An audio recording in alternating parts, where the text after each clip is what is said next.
मुख्यमंत्री जी नमस्कार।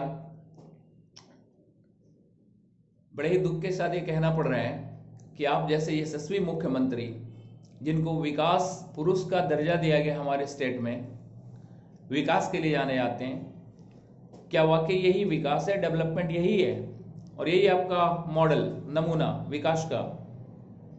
अरे भाई, आप इतना सोच सकते हैं, आपके पास अपनी माइंडसेट होनी चाहिए कि एडुकेशन को कैसे डेवलप करना है। आप साइकिल बांट देते हैं, दोपहर का खाना खिला देते हैं, ड्रेस वगैरह भी दे देते हैं, बस पढ़ाई उससे हो जाती है। पढ़ाई के लिए रेगुलरिटी चाहिए होती है, कंसिस्टेंसी चाहिए होती है। इतनी सी बात आप लोगों को समझ में नहीं आती। आपके साथ इतने सारे आईएएस आईपीएस सारे लोग होते हैं, एक पैनल होती है आपकी, और सबके सब सारे वो ऑफिसर्स जो हमारे महकमे में हैं, कम से कम हम उनसे गुजारिश करते हैं कि आप भी तो एक स्टूडेंट लाइफ से ही होकर के गुजरते होंगे। आपको ये नहीं पता कि जब स्टूडेंट का एक दिन का पढ़ाई मिस होता है, एक दिन की क्लास बंक होती है या एब्सेंट करता है स्टूडेंट, एक हफ्ते तक वो मेंटेन नहीं कर पाता। और आप 15 दिन 20 दिन 25 दिन या जितने मतलब जितने दिन मन में आए आप इतने दिन के लिए लॉकडाउन लगा देते हैं। इससे क्या नुकसान होता है? चलो हमारी बात छोड़ दो, फिलहाल हम अपनी भी बात करेंगे पर थोड़ी देर के बाद। फिलहाल आप वैसे स्टूडेंट के बारे में सोचिए जिनके मैट्रिक एग्जाम अभी सर पर है, इंटर का एग्जाम सर पर है, पिछले साल बिना एग्जाम दिए उनको पास करवा दिया गया। तो क्या यही चाहती है हमारी बिहार और बिहार की जनता कि हर बार हमारे स्टूडेंट या हमारे बच्चे बगैर पढ़े हुए पास होते रहे? क्या बात है। अभी देखा था ना, कुछ दिन पहले एक वैकेंसी आई थी, उसमें लिखा था कि 2021 के पास आउट स्टूडेंट को फॉर्म भरना नहीं है, बस वैसे ही करवाएंगे। अब 2022 वालों के साथ भी वैसा ही होगा। अजीब दास्तां हो रखी है। सारे के सारे क्या नेता बन जाएं? अरे भाई कुछ तो सोचो आप लोग। ठीक है, कोरोना को आप मान रहे हैं, वैसे हमारे निगाह में कोरोना बहुत कोई सीरियस बीमारी शुरू से नहीं रही, आज भी नहीं रही। मैंने कभी इसको मतलब हमेशा इसको हल्के में लिया। मैं मौत क्यों हुई थी उसकी वजह बहुत सारी थी। मेडिकल का लापरवाही था, खौफ थी, पैनिक था, और सबसे ज्यादा मल्टीमीडिया का दुष्प्रचार या मिस यूज था। इसकी वजह से मौतें हुई थी। चलो मान लो कि कुछ मौतें कोरोना की वजह से हुई होती है, या आज भी वो कोरोना इतना ही खतरनाक है, तो आप ये आंशिक रूप से लॉकडाउन कैसे लगाते हैं? सबसे पहले आप स्कूल कॉलेज को टारगेट क्यों करते हैं? क्योंकि हम लोग आसानी से आपकी बातों में आ जाते हैं। मतलब आप वहां से मैंडेट जारी करते हैं, हम लोग आराम से डिसिप्लिन के साथ ये सारे स्कूल कॉलेज बंद कर देते हैं। आपको लगता है हाँ भाई मेरी बात सुनी गई, ऐसा ही है ना? हद हो गई है। जब आपको लगता है कि कोरोना इतना घातक है, फैटल है, इसके स्ट्रेन बहुत ही मतलब झेलने लायक नहीं है, तो आप पूर्ण लॉकडाउन कर दीजिए, सभी लोगों को शांति होगी। और खासकर जो हमारे मकान मालिक होते हैं, हाउस ऑनर्स होते हैं, जिनके रूम वगैरह को हम लोग रेंट करके अपने इंस्टीट्यूशंस बिजनेस वगैरह चलाते हैं, उनसे थोड़ा बोल दी कि भाई जब तक बंद है तब तक वो रेंट ना लें, अगर आपको लगता है कि आप पब्लिक के लिए सोच रहे हैं तो। वरना क्या आपको लगता है कि सारे लोग सरकारी जॉब में ही हैं, उनकी बंदी बनाई सैलरी मिलती रहेगी?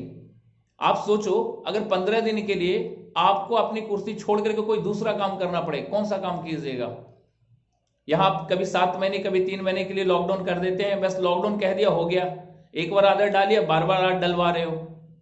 भाई सोचो थोड़ा, सिर्फ अकेले हम नहीं है जो सफर कर रहे हैं। भाई अब तो हमारे अस्तित्व पे आन पड़ी है। पिछली बार 2 लॉकडाउन हुए, एक बार 7 महीने का, एक बार 2.5 महीने का करीब, और दोनों लॉकडाउन का अभी भी रेंट बकाया है। मकान मालिक का डिमांड होता रहता है, हम लोग उसको फुलफिल नहीं कर पा रहे। फिर से तीसरी बार, हर बीमारी का सॉल्यूशन लॉकडाउन ही है क्या? अगर हर बीमारी की सॉल्यूशन लॉकडाउन ही है, तो फिर इतना सारा बाह्यडंबर जो आप लोग कर रहे हैं, भाई वैक्सीनेशन है, ठीक है, मास्क है, ये सारी चीजों को हटाइए। प्रोटोकॉल फॉलो करने के लिए कहते हैं, सारे लोग कर रहे हैं, फिर भी आप ऐसा ही कर रहे हैं। सबसे पहले एजुकेशनल इंस्टीट्यूशंस को बंद करो। क्या हमारे परिवार नहीं है, हमारी फैमिली नहीं है? वो कैसे चलेगी? कभी राशन बंटवा देते हैं तो राशन सभी को मिल जाती है और उस राशन से ही हमारा सब कुछ चल जाएगा। अभी लॉकडाउन में इतने सारे नुकसान हुए, वो अभी भरपाई हो भी नहीं पाई, फिर से तीसरी लॉकडाउन। भाई लॉकडाउन के अलावा भी कुछ सॉल्यूशन होता है। आपके पास सारी चीजें, सारी सुविधाएं, सारे रिसोर्सेज हैं, आप उनका इस्तेमाल करें ना, और उससे बिहार को आगे ले जाए। बिहार आज बैकवर्ड है। लोग बोलते थे लालू के जमाने में भी ये बैकवर्ड, ये काफी पिछड़ा था। चलो मान लेते पिछड़ा था, तो आज कौन सा बहुत एडवांस हो गया? भाई बीमारी के डर से हम लोग छुप तो जाते हैं घरों में, बीमारी से टैकल करने के लिए हमारे पास मेडिकल सिस्टम नहीं है, मेडिकल स्टाफ नहीं है।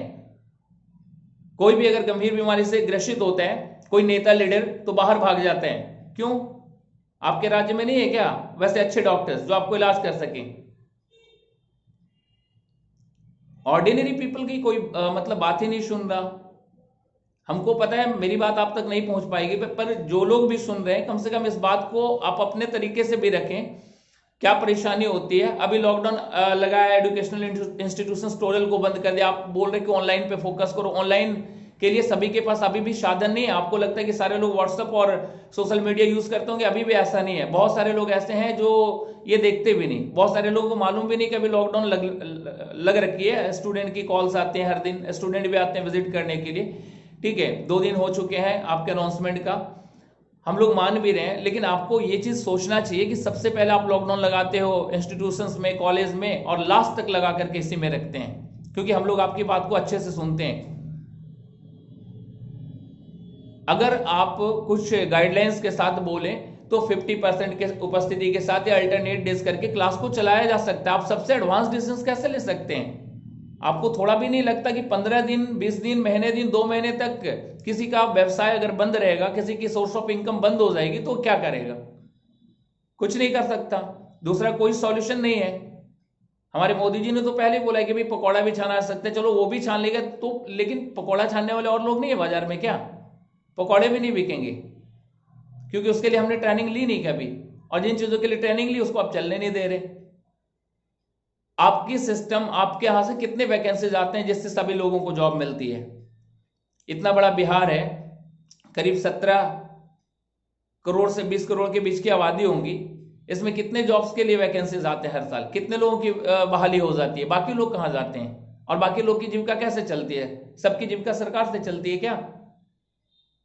आप शाम में मीटिंग करते हैं और सुबह में हल्ला कर देते हैं भाई कि चलो बंद करना है, कोविड आ रहा है। कोविड को तो आपने मजाक बना दिया, फुटबॉल बना दिया है।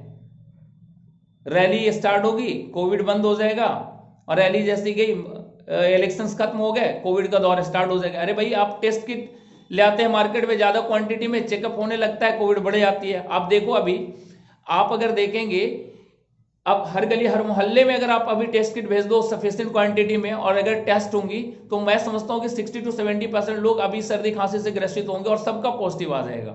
इक्का दुक्का नहीं भी आएगा। वैसे भी किट काम कितनी करती है? अभी कुछ दिन पहले ना वीडियो वायरल हुई थी कि किट 10-10 साल के लड़के बना रहे, कौन सी मेडिकल सिस्टम से बन करके आ रही थी वो। तो यही सारी चीजें तो चल रही। अब हमें ये नहीं समझ में आता है कि इस लॉकडाउन के पीछे कौन सी रोटी सेकी जाती है।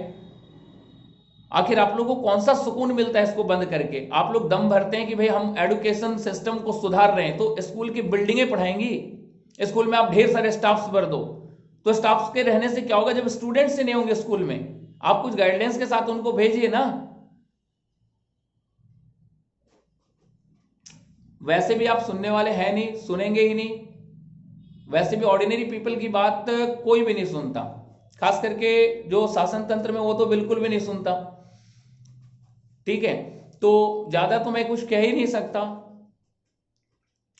लेकिन आप लोगों को सोचना चाहिए कि ये जो भी चीजें हो रही है वो सब कुछ फिलहाल जरूरत नहीं थी। ठीक है, अगर रेस्ट्रेन बहुत ज्यादा सीरियस होगा, ऐसा मामला हो जाएगा जहां पेन कंट्रोल से सिचुएशन बनेगी, आप कर देना।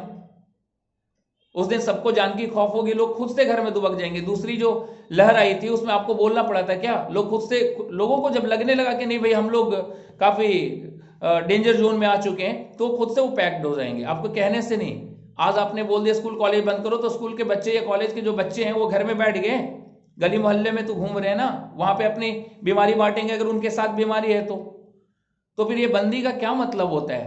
आप ऑर्डर वहां से फरमाते हैं अतिशीघ्र, मतलब इसको बंद किया जाए तो ये बंद होगी। आपको ये लगता है कि हमने जो बोला बस वो हो गया, बिहार में सारे लोग मान रहे हैं। मानेंगे क्यों नहीं? आप मुख्यमंत्री जी है ना, लेकिन आप ऐसे उटांग पटांग कैसे हरकतें कर सकते हैं, कैसे डिसीजंस ले सकते हैं? आप थोड़ा सोचिए।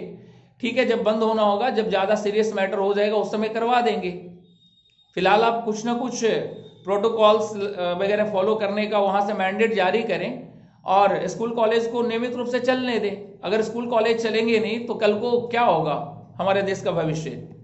जिनको हम कहते हैं बच्चों को, उनका भी कुछ नहीं होना है, कोई सॉल्यूशंस नहीं है। कौन से डॉक्टर, कौन से इंजीनियर्स बनेंगे? पेशेंट तो मरेगा ही नहीं वैसे डॉक्टर से।